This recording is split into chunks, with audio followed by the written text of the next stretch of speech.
Assalamualaikum warahmatullahi wabarakatuh. Alhamdulillahirrabbilalamin. Kita bisa bertemu lagi dalam mata kuliah Pendidikan Kewarganegaraan, di mana ini merupakan pertemuan ke-15 dan materi kita mengenai dinamika dan keanekaragaman masyarakat di Indonesia.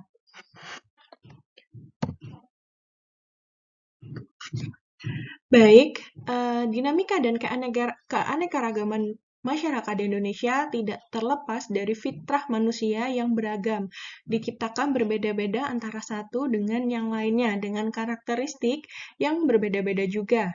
Nah, di sini kita bisa melihat bahwasanya keragaman manusia itu bisa dibedakan menjadi dua, yaitu dari sifat pribadi dan sifat umum. Oke, kita lihat di sini. Sifat pribadi mencakup apa saja, yaitu minat.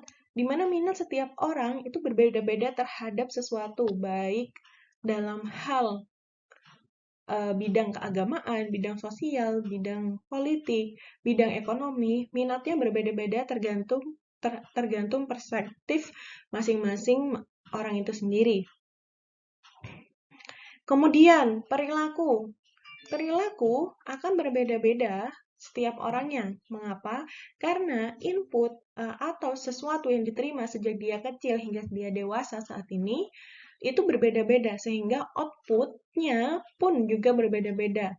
Nah, output yang berbeda ini menunjukkan bahwasanya perilaku antara satu manusia dengan manusia lainnya juga turut berbeda. Kemudian yang menjadi perbedaan dari sifat pribadi yaitu cita-cita. Setiap orang memiliki tujuan yang masing-masing, baik dalam kehidupan bermasyarakat maupun kehidupan untuk dirinya sendiri.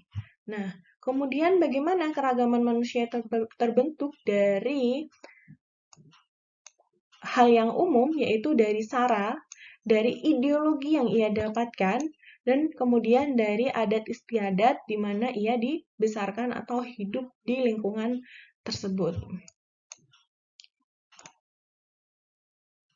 Selanjutnya, nah, dari keberagaman manusia yang ada, karena jumlah manusia di seluruh dunia ini miliaran ya, di Indonesia saja saat ini sensus terakhir sekitar kurang lebih 270 juta.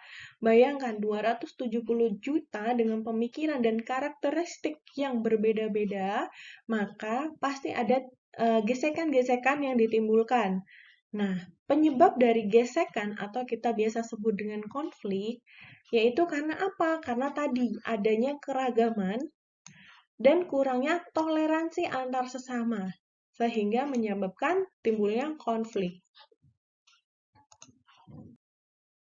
Baik, selanjutnya di sini penyebab keberagaman di Indonesia juga adanya faktor sejarah di Indonesia. Setiap daerah memiliki sejarah atau cerita masing-masing sehingga karakter yang terbentuk di masyarakatnya juga berbeda antara satu daerah dengan daerah lain.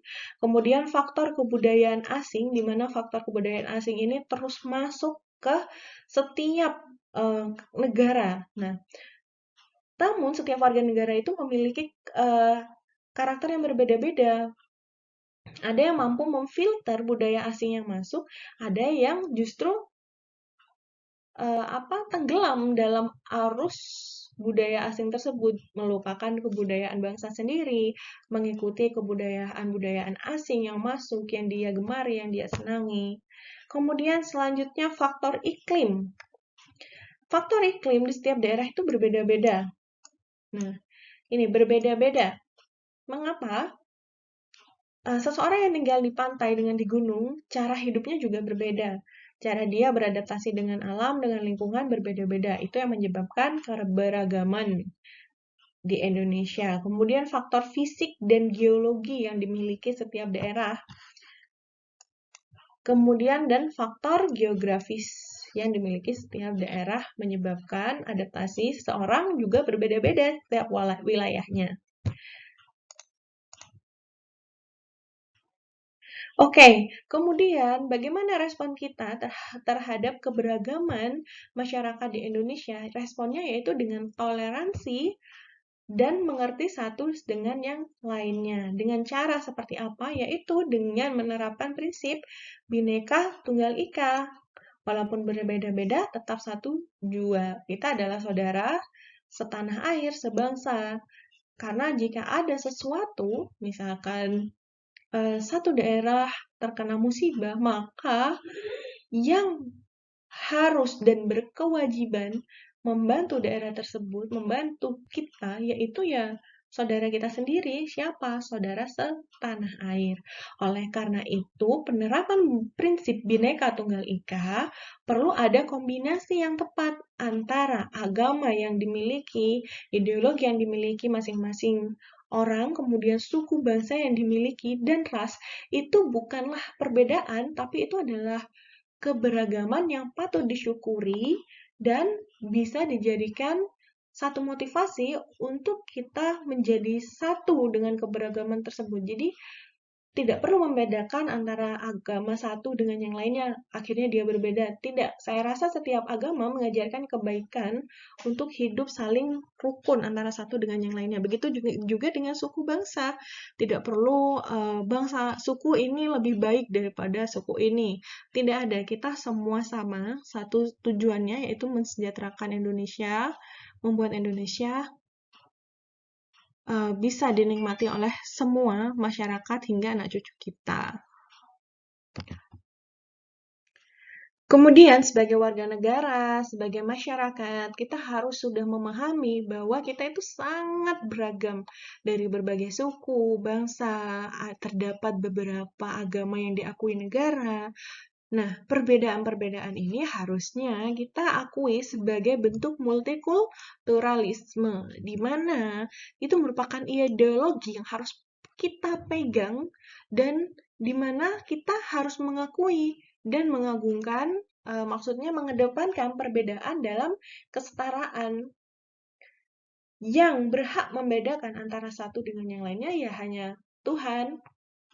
Kita semua manusia adalah sama. Maka kita harus sedia menerima kelompok lain sebagai suatu kesatuan tanpa membeda-bedakan. Oke, selanjutnya. Kemudian di sini ini merupakan contoh keanekaragaman suku bangsa di Indonesia. Kita bisa lihat, kita bisa bedakan dari provinsi-provinsinya, yaitu misal di Aceh ada nama suku 1, 2, 3, 4, 5, 6, ada sampai 6 suku. Kemudian di Sumatera Utara, di Riau ada 4, di Bangka Belitung 1, Bengkulu 4. Nah, banyaknya provinsi di Indonesia, banyaknya suku yang kita miliki, menunjukkan banyaknya keberagaman yang ada di Indonesia. Sehingga semakin banyaknya keragaman, maka harus juga semakin banyak toleransi dan kepemahaman kita tentang orang lain, tentang saudara kita setanah air. Kemudian selanjutnya di sini, lalu bagaimana dinamika sosial di dalam masyarakat? Oke. Nah, setiap masyarakat itu merupakan manusia yang selama hidupnya pasti mengalami dinamika sosial dan perubahan. Nah, bentuk ilustrasi dari perubahan itu contohnya, misal nih orang-orang desa sudah mengenal sistem perdagangan, kemudian alat transportasi, media komunikasi yang awalnya menggunakan tradisional, saat ini sudah menggunakan elektronik. Nah, seperti itu. Jadi, manusia itu sangat dinamis, sehingga perubahan pasti terus terjadi. Kemudian, selanjutnya, nah, faktor-faktor apa yang mendorong adanya perubahan? Yaitu contoh, kontak dengan kebudayaan lain.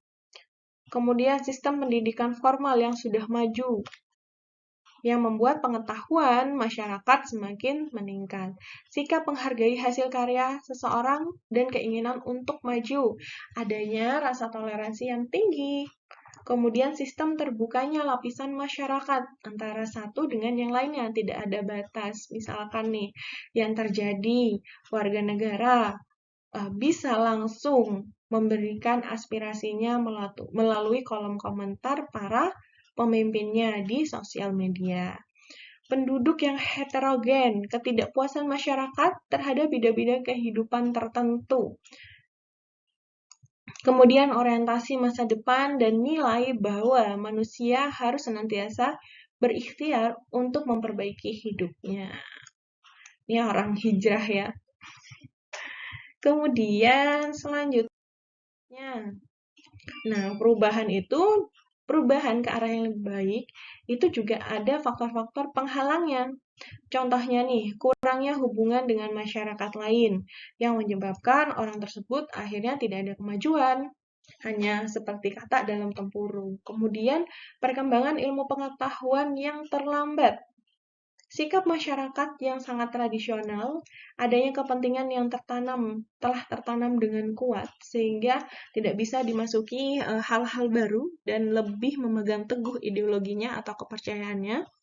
Kemudian, rasa takut akan terjadinya kegoyahan pada integrasi budaya. Oke, ini jadi merasa harus menjaga banget kebudayaan yang sedang dia jalankan saat ini.